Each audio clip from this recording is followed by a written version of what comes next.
सैलाब का ख़तरा था तो हमें आज इजाफी एक हॉलिडे मिली। सुबह से ही फ्लड की वार्निंग होती थी तो हमें मिली हॉलिडे, ये नहीं थी तो आज इजाफी मिली हमें। तो हॉलिडे को क्यों हाथ से जाने देते हैं, सोचा ये हॉलिडे कुछ काम का बन पाए, इसीलिए कुछ फितरी अल्फाज का हमने इंतखाब किया है। या हमने ये नेचर एंड एनवायरनमेंट यानी कि फितरत और माहौल, तो कुछ वर्ड्स है जो अनयूजुअल है लेकिन हम रोज़ उनको महसूस करते हैं, एक्सपीरियंस करते हैं, लेकिन वो हम यूज़ नहीं करते। तो ब्यूटीफुल रेयर वर्ड्स, रेयर हो गया अनयूजुअल, अनकॉमन या अनफेमिलियर जो वर्ड्स हैं about nature with English meaning और द ट्रांसलेशन। तो पहला जो पिछले दिनों हमने एक वर्ड किया था पेट्रिकॉरिया, हमने बार बार यूज़ किया है, इसको आगे नहीं बढ़ाएंगे लेकिन सिर्फ यहाँ पढ़ेंगे। वो मिट्टी की खुशबू जो बारिश के पहले कतरों की सूखी ज़मीन पर पड़ने से उठती। उसके बाद एक और वर्ड है apricity, gentle warmth of the winter sun, ये वारिया तीर छा साथ में मंजी नेरान। सो आफ्ताब जि तम रेज तम वारिया खुश गसान, तथ वनान एप्रिसिटी। सर्दियों के दिनों में सूरज की नरम गरमाइश।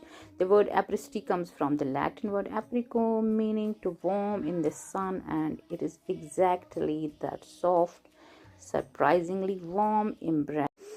इन्हीं को कहते हैं एप्रिसिटी। और यहाँ है example, sitting by a window in winter and enjoying the cosy sunlight, that is apricity हो गया ये एक वर्ड। उसके बाद है यहाँ ये वर्ड है सिथुरिज्म, derived from the Greek word sithurizin, that's the soft rustling of leaves, यानी soft sound of blooming wind, ठीक है ना, हवा के चलने से पत्तों की सरसराहट की मध्यम आवाज़। ये चीज़ें सब एक सूथिंग, एक इंसान को सुकून बख्शती है। तो यहाँ हमने एक इसकी पिक डाली है, आप देखो ये यहाँ है, यानी कि सिथुरिज्म है, derived from the Greek word psithurizein, the soft rustling of leaves in the wind, हवा के चलने से पत्तों की सरसराहट की मध्यम आवाज़। तो ये है इसकी पिक।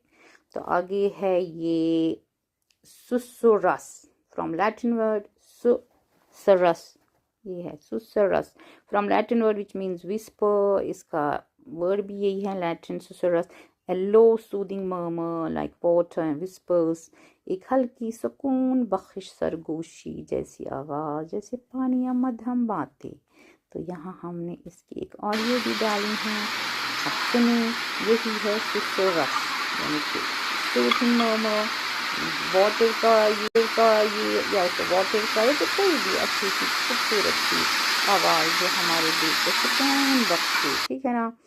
तो उसके बाद है ये कोमोरबी, कोमोरबी जापानीज वर्ड है। तो sunlight filtering through tree leaves, komorebi literally translates to sunlight leaking through trees and refers to the visible rays of light as they penetrate the canopy, creating a dappled effect on the ground. दरख्तों के पत्तों के बीच से छन छन करने वाली धूप, ये हम कश्मीरी को सारी चीज़ें बहुत अच्छी लगती हैं क्योंकि यहाँ बहुत फ्रीजिंग विंटर होता है। तो ये हो गया ये। उसके बाद है alpenglow, the pink orange glow on mountains at sunrise on sunset, सूरज निकलने या ढलने के वक्त पहाड़ों पर पड़ने वाली गुलाबी सुनहरी रोशनी। यम छ तिम हेकान वुचित, तिम हेकान शहरक वुचित कह, यम छ गाम गसान शामन, पच गसान यम खाहन मज, तत यम दानि गंडने या गोन बनावने या बाकी चीज, यमन छ तत असल पट अस गाम केन छ यम चीज वारिया असल पट यवान बोजन, मगर अस छ यवान ज्यादा एंजॉय करने। Alpine glow, the pink orange glow on mountains at sunrise or sunset, ठीक है ना।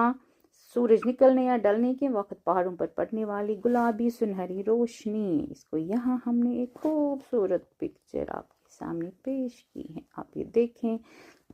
सूरज निकलने या ढलने के वक्त पहाड़ों पर पड़ने वाली गुलाबी सुनहरी रोशनी, इसको यहाँ हमने एक खूबसूरत पिक्चर आपके सामने पेश की है, आप ये देखें और लुत्फ उठाएं यहाँ पिक्चर से।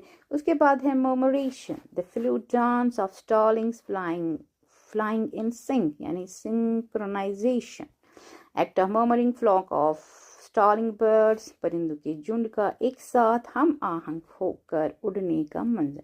यहाँ हम अक्सर देखते हैं ये जो है कबूतर, पिजन्स, उनका एक फ्लॉक होता है, वो एक अच्छा सा डांस जैसे करते हैं आसमान पे। ये देखो यहाँ एक और पिक हमने डाली है ताकि आपको समझ में आ जाए। उसके बाद लास्ट वर्ड है, जल्दी जल्दी किया है तो 5-6 मिनट का हो जाएगा। Nephology, the study of clouds. Nephology, the study of clouds, यानी बादलों के मुताले का इल्म। तो आज हमने बात की किसकी, यहाँ से यहाँ से यहाँ से यहाँ से। तो 2-3 वर्ड्स हैं। हमने पहले फ्लड की बात की और आज शायद 3 सितंबर है तो हॉलीडे है, तो हमें मिल गई ऐसे ही अल्लाह की तरफ से। तो ब्यूटीफुल रेयर वर्ड्स हमने आज अबाउट नेचर, इनमें इंग्लिश मीनिंग भी थी, उर्दू ट्रांसलेशन भी था, पेट्रिक और एप्रिसिटी। उसके बाद है सिथोरिज्म।